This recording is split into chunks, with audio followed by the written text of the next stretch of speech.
maroon is something you can't get it. You have to earn it. In the army fraternity, the symbol maroon, if you're wearing a maroon, maroon is the color of airborne forces all over the world. So if you're wearing a maroon, you don't have to speak for yourself, because it speaks volumes about what you are and what you are capable of doing. Making facts sound stranger than fiction. That is probably the best way to describe the job profile of the Indian Army's paratroopers. These men belong to the elite airborne forces of the Indian Army.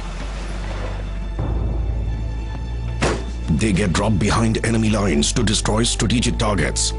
These combat paratroopers are a crack force, working tirelessly to defang the enemy before he can bite. Koi shak kisi ko? Nahi sir. Good. The para forces have been, denoted by a famous adage, men apart, every man an emperor. This was picked up, or rather, this was to denote the heroics of the paratroopers during the World War II. The paratroopers can go down behind enemy lines and change the face of battle.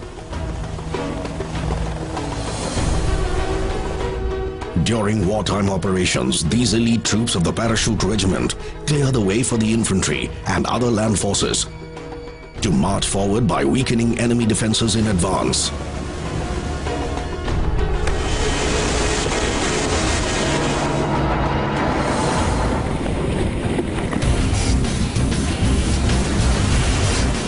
These paratroopers can operate at any time of the day or night.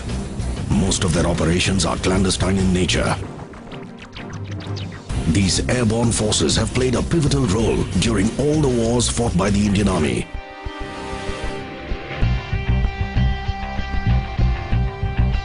During Operation Vijay in Kargil in 1999, the paratroopers were instrumental in clearing the Mushko Valley and Batalik sector by getting rid of the foreign infiltrators. In addition to combat roles, the airborne forces are engaged in a variety of tasks, including combat, search and rescue operations, counter-insurgency actions, sabotaging enemies' communication systems, and responding to emergencies that include terror threats from armed insurgents and cross-border terrorists.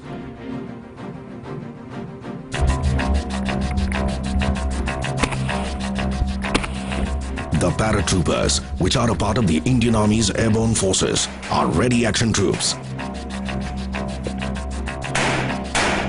These are inserted in action zones using various means, including heli-borne insertions, slithering, ground vehicles, and military freefall techniques like Halo, that is high altitude low opening, and HAHO, meaning high altitude high opening. These techniques are used by paratroopers to deliver personnel, equipment, and supplies from a transport aircraft with little or no enemy detection. The paratroopers are highly self-sufficient and capable of lifting and airdropping weapons and vehicles straight into the scene of action. An artillery element is integral to these airborne warriors who carry Indian light field gun as part of their arsenal.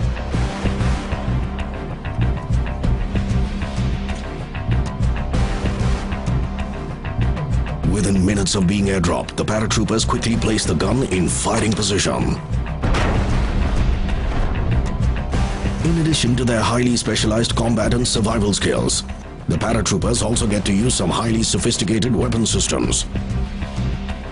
Armed with advanced GPS-based navigation equipment, including GPS watches, radio and satellite communication sets, the Indian Army paratroopers count amongst some of the best airborne forces in the world.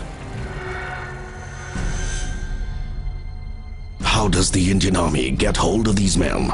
Men who know no fear, men who can attack with the stealth of a cheetah, and men who take pride in living under the shadow of death 24/7. Paratroopers, both men and officers, are elite and special. And they've got to be very physically and mentally tough. All these paratroopers are volunteers. 431F, Sergeant S. Nagar, sir! That is, they become paratroopers out of their own choice. In the academy, there were officers from the Parachute Regiment, and I always considered them as a role model. Something told me that they are a little different from the others. To be considered fit for wearing the maroon beret, a soldier has to be comparatively young, physically fit, mentally tough, intelligent and motivated, with an ability to innovate. Officers from all the arms and services can join the parachute regiment. All paratroopers compulsorily go through a 90-day probationary period, during which they are subjected to a wide range of physical and mental endurance tests. These include advanced battle proficiency tests, speed marches, and route marches up to 70 kilometers at one go. Route march, as the saying in army goes, it's all mental. When you're running a route march with 22 kilos of weight and you're running for 60 odd kilometers, then it is bound to happen that your ankles give out, your knee gives out. There is a tussle going on between your mind and your heart that should you give up or should you not.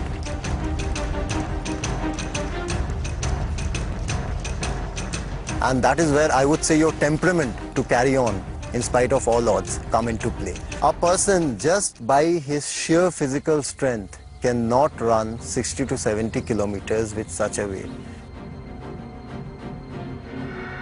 Their minds and bodies are stretched beyond their limits. They also hone their skills in navigation, medical rescues, demolition handling, and rockcraft. All these assume significance, considering that a paratrooper may have to opt for near impossible routes to reach the enemy and evacuate his buddies injured in action. The paratroopers also get special inputs on conducting ambushes and raids on terrorist dens in populated areas. They train to achieve mastery in both conventional as well as unconventional warfare.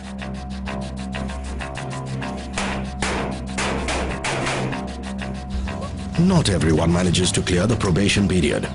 The average rejection rate hovers between 70% and 80%. The ones who fail to impress their instructors are repatriated to their parent units. Only those found up to the mark are sent for special para-training. These men also go through highly specialized training modules at various other army institutions in India. The Indian Air Force's Paratroopers Training School, or PTS, in Agra, in North India, is one such institution. Here they attend a 28-day para-basic course where they get to learn the art of slithering and para-jumping in a variety of conditions. They also attend a compact free-fall course with and without oxygen systems. Those who develop cold feet at the 11th hour are declared unfit for becoming a paratrooper and are sent back to their parent units.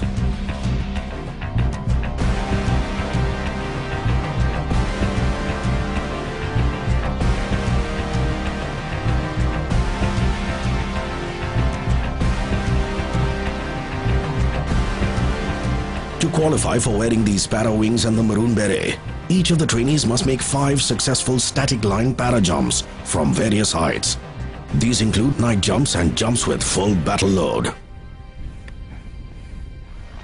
Since these airborne forces work in comparatively smaller teams, the paratroopers must have loads of empathy for their buddies and also possess superior leadership qualities. We need to gel with our troops. Only if we can gel with them, they will listen to me.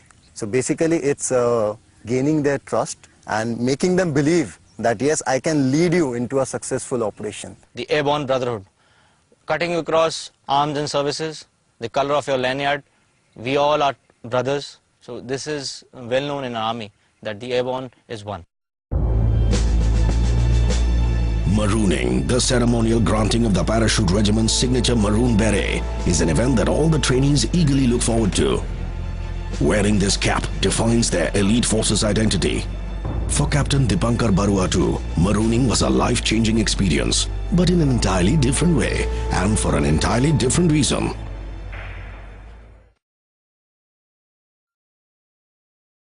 Initially when they told me that I didn't make it, I was very disappointed.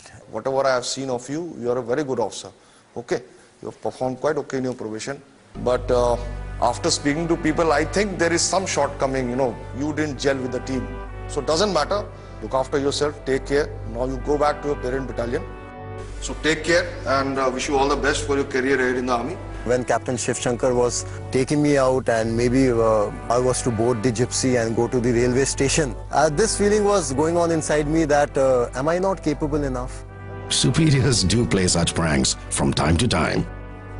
After all, shocks and surprises are integral to a paratrooper's life. Captain Aswal came and told me that I didn't clear my mess bill. And what about your mess bill? Have you cleared it? No, sir. Please come along and clear your mess bill first. It was like a last nail in the coffin that once you're not selected and then you're again going back to clear your mess bill. But then when I went inside, to my shock and surprise, people were waiting holding that maroon beret. And it was like, I've done it. Heartiest congratulations.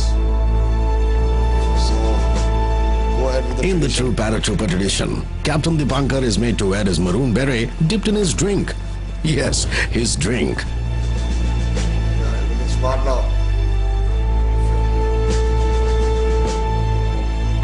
Without this, his baptism into the airborne forces remains incomplete.